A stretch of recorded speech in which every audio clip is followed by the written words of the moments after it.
Welcome back to In the Kitchen with Joel. Thank you for joining. In today's show, we're going to make macaroni and cheese. And I'm going to say today at the top of the show a couple things about my recipes. For starters, my career in cooking, which isn't a career at all, started in my mom's kitchen back when I was a kid. I was one of 4 boys, and I was the one who, for whatever reason, decided to hang around the kitchen. And so I watched my mom do all of her cooking. I picked up a lot of the family recipes. The family is still after me for them, and they might find them here on this show one day. But over the years, I've enjoyed cooking. I do a lot of the cooking, and right now I do all the cooking in my household. And so I've grown to love it. But what I will say is, in these recipes, they're not necessarily completely my recipes. Some of them are that I've created, and others are recipes that any one of us can find online, and we're always searching online for recipes. I also belong to Masterclass, which is a very cool place to learn from, and I've watched a number of the cooking shows there, whether it's Gordon Ramsay or Wolfgang Puck or a whole bunch of other chefs that are on there, and they're all quite brilliant and fun to watch. But what I have found on a lot of those shows and a lot of other shows is things tend to get complicated. And what I like to do on this show is make it easy for you. And that's why I distill it. I take some of their knowledge. I take some of the things that I like, some of the ways that I prefer to cook, some of my shortcuts, so that you can do these things much easier, much more simply than what you might find otherwise online and in other shows. So that's it for the top of the show and my speech. So what are we doing today? Macaroni and cheese. So what's in this special macaroni and cheese? We start with a box of pasta, and this is Barilla pasta. It is a 454 gram pack, and this will fit nicely in the cast iron that we're going to cook in. We're going to be cooking in this cast iron. It's a medium-sized cast iron. It is a 12-inch cast iron, and one package of this fits nicely. Adapt your recipe if you're going bigger or smaller, just by doing the math essentially. But I found that one package of this fits nicely in there. I also add for sprinkles, not really, some colored pasta that I've got hanging around. I always have like a bag of that. I never really make a whole batch of just that pasta, but I throw it in the mix just to make it look a little different, a little pretty. Totally optional. Whoa, whoa. No, we're not doing this. We are not making KD. And a lot of us, older folk, we started calling this KD long before Kraft Dinner started calling themselves KD. But I just brought it out to show you this was your mom's mac and cheese. And it is not your mac and cheese today. We've got breadcrumbs and panko. These are going on top at the end. Again, I've just got regular breadcrumbs, regular panko. You can use one or the other. I like to use both just for fun. These are plain breadcrumbs. If you like Italian and spicy breadcrumbs, go ahead and use those too. We've got whole milk. I'm going to use about 3 cups of whole milk today. 3 cups is about what you need. You can go to 3 or 4 cups, but for this amount of pasta, I find that 3 cups works well. Now, this is whole milk. If you don't have whole milk and you don't want to stock whole milk, or you're in a pinch and you've just got your skim milk or 2% or something else, just go ahead and use that. It won't be quite as creamy, but honestly, side by side, I'm not sure you're gonna be able to tell the difference. So use what you've got. I knew I was making this today, so I went out and got a carton. This is a 1 liter, and you get about 4 cups in a liter, so you know you're safe with this. 1 liter for making this size recipe. What else have we got? We've got we've got the cheese. Let's start with the cheese. So I've got 4 cups of cheese grated up here. And what I've got are 3 cheeses: Emmenthaler, Gruyere, and Mozzarella cheese. Again, you can use a variety of cheeses. Usually semi-hard cheeses are what you're going for, not the soft brie type of cheese at all, but the semi-hards. So those, you can also throw in, use cheddar cheese. A lot of recipes call for cheddar cheese. And a lot of recipes call for 1, 2, 3, 4, 5. You can throw Parmesan in if you like the sharpness of the Parmesan. A lot of recipes call for Parmesan on the top. And I used to do that. And for simplicity, I'm just not doing that today. But you can do that. Grate up some Parmesan, and along with the breadcrumbs, put it on the top. So I've got about 4 cups loosely packed in here for this recipe. 1 cup I'm going to reserve for the topping, and the other 3 are going directly into the pasta. So that's the cheese. we've got butter and flour equals roux, R-O-U-X. And again, just so you know, all this information, all of the details will be at the end of the recipe on the recipe card and in the show notes. So not to worry about writing everything down. But I've got about a quarter of a cup, well, it's exactly a quarter of a cup this time, quarter of a cup of flour and 5 tablespoons of butter. And I'm just going to take the butter now and get it started. Throw that on some medium heat, and the butter is off to the races. The roux is where you start, and that's butter and flour. We'll show you that in a minute. There are 2 egg yolks in this recipe. And I could tell you that my original recipe did not call for egg yolks. In fact, very few recipes I've seen call for an egg yolk. This little addition comes to us courtesy of Wolfgang Puck. The egg whites I'm going to save for a cocktail. It's the egg white that makes foamy cocktails foamy. So if you're having a whiskey sour, you can have a whiskey sour without the egg white on ice, on the rocks, or you can have it neat in a nice coupe glass with a nice little bit of foam on top. I think I'll make that soon. My water is boiling, and so I'm going to throw the pasta in. And I'm going to get that started. Well, we can. So, in goes the pasta, in goes the pretty pieces. I'm also going to throw in some salt. So we've got salt with this recipe. I'm going to throw in a bunch of salt. Just gives a tiny little bit of flavor to the pasta. I'm going to stir that up, because if you don't, as you know, it'll just all stick to the bottom of this. And so I'm pleased that I remembered to do that. The butter is almost melted, and then we're going to put the flour in. So I missed a couple of ingredients. I used Dijon and Worcestershire sauce. These are the 2 spices along with salt that go in here. That's all I put in. You can change this up. You can change this up however you like. On Wolfgang's recipe, he uses nutmeg instead of either of these. I don't really care for the flavor of nutmeg, so I don't use it. These are my go-tos. Last time I made this mac and cheese, my daughter said it was the best mac and cheese she ever had, so I'm sticking with this plan. Butter is now ready to go, and I'm going to throw the flour in. And then I'm going to move you a little bit closer. Okay, so we've got the roux going. And what you want to do is put that on a medium heat and give that a whirl for about 2 minutes. Now, while you're doing this, heat up your milk. You can do this on your stovetop in a pot. I find it easier just to throw it in the microwave for a couple of minutes. So I've got my 3 cups of milk ready to go, and it's nice and warm. Why warm? Well, if you throw that cold milk in here, it's going to take you about a half an hour before this thickens up. Right? Learned that lesson a long time ago. So use it, heat it up. It doesn't have to be boiling, but just near that, nice and warm, almost hot. It's going to get hot in here anyway, so make it hot, and then do that while you're doing this, and you're off to the races. Don't let it burn. So keep it on medium heat, and keep stirring it. If you walk away from this, it will burn, and then you're going to have a brown sauce, and you're not going for brown.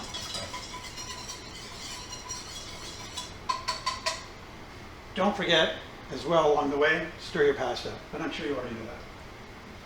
So after a couple of minutes, in goes the milk.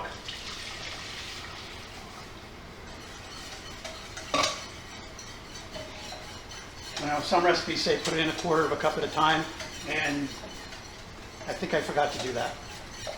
But it's going to thicken up just the same. The other thing about this is that doing 2 or 3 things at one time is just something you don't want to do, especially the first time you make this. Get your pasta made in advance. Just do it and get it out of the way. You can leave it sitting in the pot until the other stuff comes into play. You can throw a lid on it after you drain it, and just let it sit there. You can totally do that. Now, the other thing I'll mention while I'm stirring this is you don't have to constantly stir this. So but it does sit for about 12, takes about 12 minutes, and I'm going to pause this and then come back when it's thickened up. Stir it every couple of minutes for about 10-12 minutes. You'll know when it's thick, and when I come back, you'll see what I'm talking about. In the meantime, I will mention that with the pasta, once your pasta is ready, you're going to take a measuring cup and grab about 2 cups of the pasta water, and you're going to just put your measuring cup in there and grab it out. Make sure it's a Pyrex. Something's not going to break in the hot water, so don't make that mistake. But put that in, grab 2 cups of hot water. Use a 2-cupper if you've got one, so that way you know exactly what you're getting. You don't have to use multiple ones, and a 4-cup one will be too big to put in there. So 2 cups of pasta water, and then set that aside, and I'll show you what that's for later. Okay, the pasta is ready. And how do I know? Because I checked it. I grabbed one piece out of here and carefully tried it. It's just a little bit chewy, just where you want it. You don't want it hard, and you don't want it mushy. If it's mushy, you got to do it again. And then I'm going to grab my pasta water. And you don't have to be perfectly 2 cups, but try to get as much as you can. Here, I got it. Nailed it. 2 cups, no pasta pieces in there. Off to the races there. Now I'm going to drain it, drain the rest of it out. Nicely drained. Don't worry about getting all the water out, because as you know, we're going to put some back in, so don't fuss about that. Throw it back in the pot, and you're ready to go. Now let's check on the roux. The roux is thickening up nicely. And how do you know when it's done? When you can coat the back of a spoon and it doesn't run everywhere. Grab yourself a nice big spoon. And can you see me? Can you see this? So, if you can do that, and leaves a line like that, you're good to go. And that's exactly what you want it. Now that we've got that done, let's add a couple things to our roux. One, let's add a little salt. I don't know how much that is, but it's that much. Salt is in. I'm going to take that spoon out for now. I'm going to use this. Stir that in. Then I'm going to put in my Dijon mustard. I would say I put in about 3 or 4 tablespoons. And as you know, I don't measure these things, so hard to know. But in goes Worcestershire.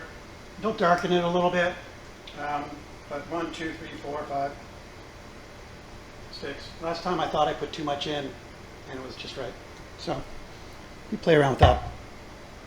Mix those in, and then we pop in the 2 eggs, egg yolks. And then we'll stir that up. Here's what we look like.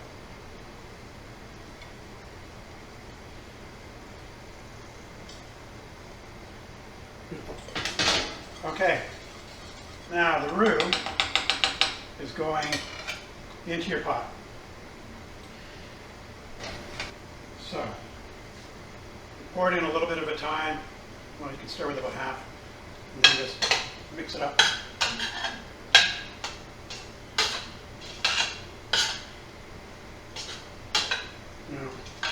I used to do this with 4 cups of milk. Now I'm doing it with 3 cups of milk because I have a lot left over.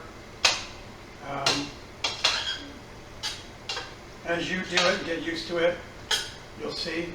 So it's coated, but not really well, and so I'm going to put in another half of what's left. You want it nicely coated. I feel like I'm going to do that, open it all in, because 3 cups seems to be just right. And I have an idea of just what you're going for there. Let's pop some cheese in. So remember, if your cheese is all in one container, remember to leave about a cup's worth for the topping. Cup and a half for the topping. So I put about half of it in. Now the grated cheese, you've got to start with fresh cheese. Don't buy the pre-grated cheese if you're going to go to the trouble of making macaroni and cheese. Just don't do it. I use that grated cheese for other things, but not when cheese is the main event. Just what have I left in here? About 2 cups. I'm going to take a little bit more, and leave the rest for the topping. So just over a cup. Now, if you have a look in here, okay, let's have a look in here. You'll see it is gooey, stringy, but really thick. When you cook it, it's going to get too tight and too dense. So what the pasta water does is it loosens it up. Now, that looks like a lot of water, and you're like, that's just going to be all liquidy. Don't forget, this is going in the oven at 400 degrees for about 10-15 minutes, and that's going to evaporate out a lot of that water. And what you're going to be left with is a nice, creamy mac and cheese. So I put in about 1.5 cups to start, just to gauge. Again, you're not going for the swimming pool effect. But I know that when I do this, with this amount, but about 2 cups of pasta water, so I've got 1.5 cups in there now. I'm going to put, now we're 1 3/4. I think I'm going to leave it at that. So not quite swimming. Okay, the next step is to pop all this into your cast iron, and in it goes. So you can see how liquidy that is. Almost frighteningly liquidy, but do not panic.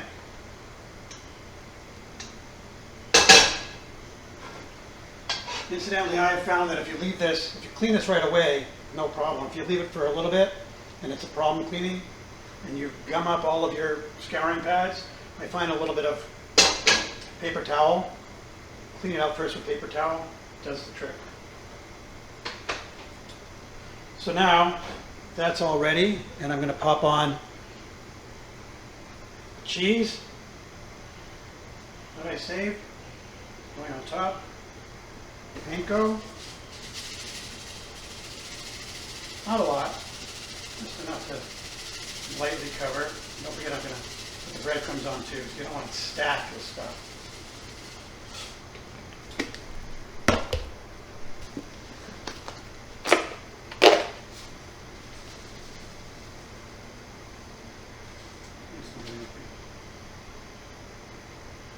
Trust me, it doesn't look half as beautiful now as it will when it comes out of the oven. So, a couple of other things before I forget.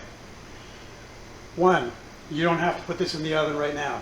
Let's say your guests are coming over this afternoon, like ours are. I'm just going to pop this away, put it in the fridge, or put it somewhere cool if you can, and just hang on to it. And then I will put it in the oven later. Once it's in the oven, everything will just come together, and it'll be really quite wonderful, as you'll see. Two, when you serve your mac and cheese, a lot of people like something with their mac and cheese. And think about macaroni, cheese. It's kind of like, well, it's like any pasta, kind of like a pizza when you think about it. So what would you put on your pizza, or what do you want to put with your pasta? So I like to create a little mac and cheese bar with ours. Some people like it spicy, so there's some sliced up jalapenos. Some people like the acidity of tomatoes, so I've got some sliced up tomatoes to throw in if you'd like. You can have crab, so just a can of crab, doesn't have to be something exotic. Just grab a can, it's in the shelf next to the tuna. Just grab yourself a can of crab, mix that up just by itself. People like to throw that in as well. So lots of things you can do when you go to serve your mac and cheese to make it a little bit special. Oh, and I forgot the one main ingredient that you want to add, bacon. Got some bacon, pre-cook the bacon, and just sprinkle it on top. Or use it as a side so that people can add it if not everybody cares for the bacon. One of the things I like to do with leftover bacon is store it in the fridge. It'll keep for weeks. Just get yourself a Ziploc bag, store it in paper towel, and just throw it in the fridge. So on any of those breakfasts, when you've got 3-4 pieces of bacon left over, just pack them up, put them in the fridge. And then when you go to make your mac and cheese, you've got a couple of pieces of bacon you can sprinkle on top. Okay, here's what it looks like before it goes in the oven. Okay, here it comes.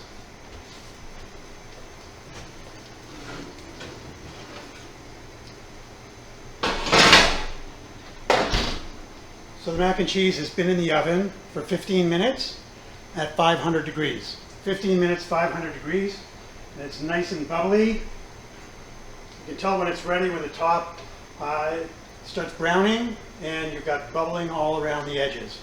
Now let me show you what it looks like if you cut into it.